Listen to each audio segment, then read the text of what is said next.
Louvado seja nosso Senhor Jesus Cristo, o Deus da vida, o Deus da esperança, o Deus daqueles que querem construir neste mundo o reino de Deus.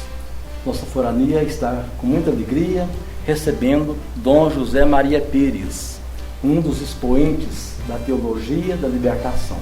Essa teologia nascida a partir do Concílio Vaticano II, de Medellín, enfim, uma teologia nascida nas Américas, na América do Sul. Dom José, para a sua saudação.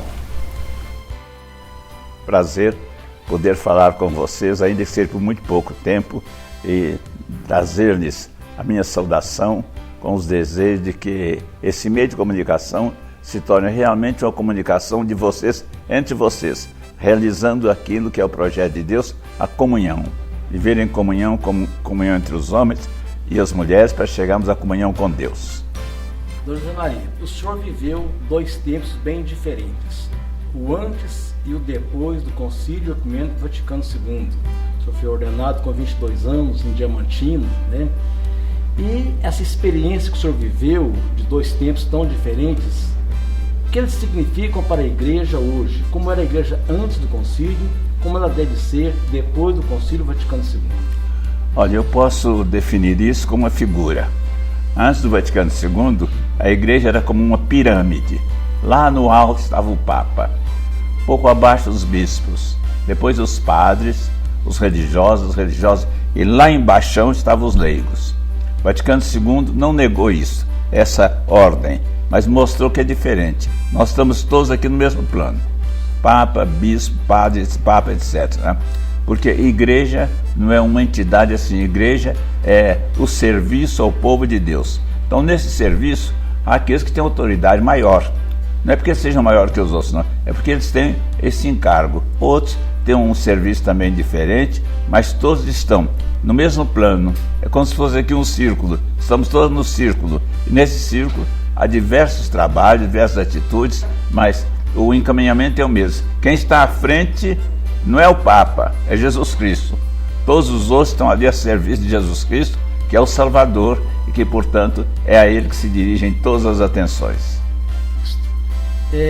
Pensando no ano de 1958, quando o Papa João XXIII foi eleito Papa, com toda aquela alegria, aquela euforia, aquele profetismo, né? Depois o início do concílio, né?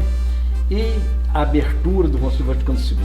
Depois o compromisso do Papa Paulo VI de dar continuidade às ideias inovadoras, né? Adornamento era a palavra-chave que tem no atualizar-se. O Concílio Vaticano II conseguiu estar presente na igreja, a produzir os seus efeitos nessa trajetória de 50 anos depois, Dom José? Veja, o Papa São João XXIII resumiu o concílio em duas palavras: adornamento e refontização.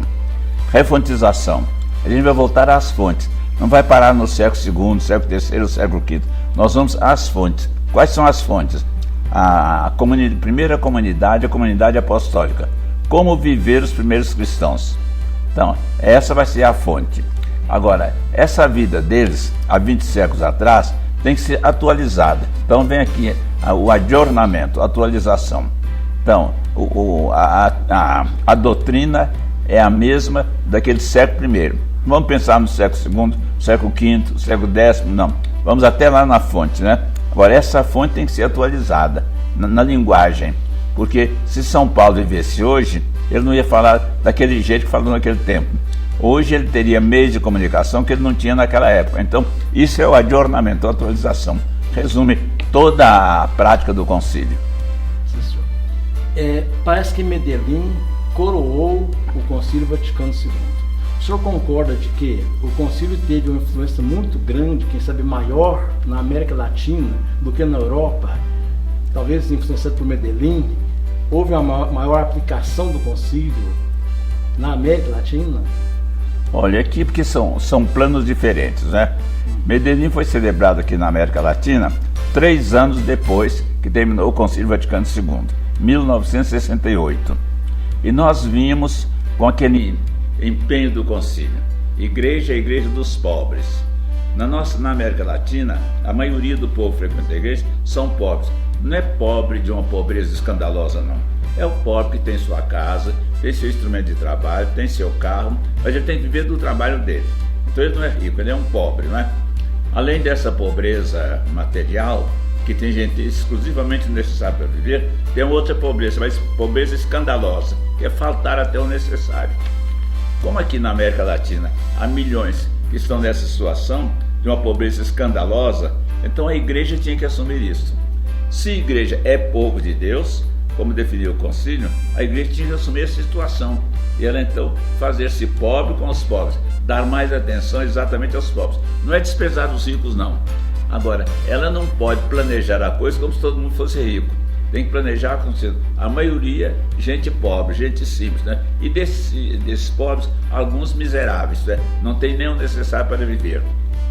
Então o Vaticano II colocou muito isso e Medellín veio chamar a atenção exatamente para isso. Igreja é povo de Deus. Então vamos a esse povo de Deus, que é a grande maioria daqueles que têm fé.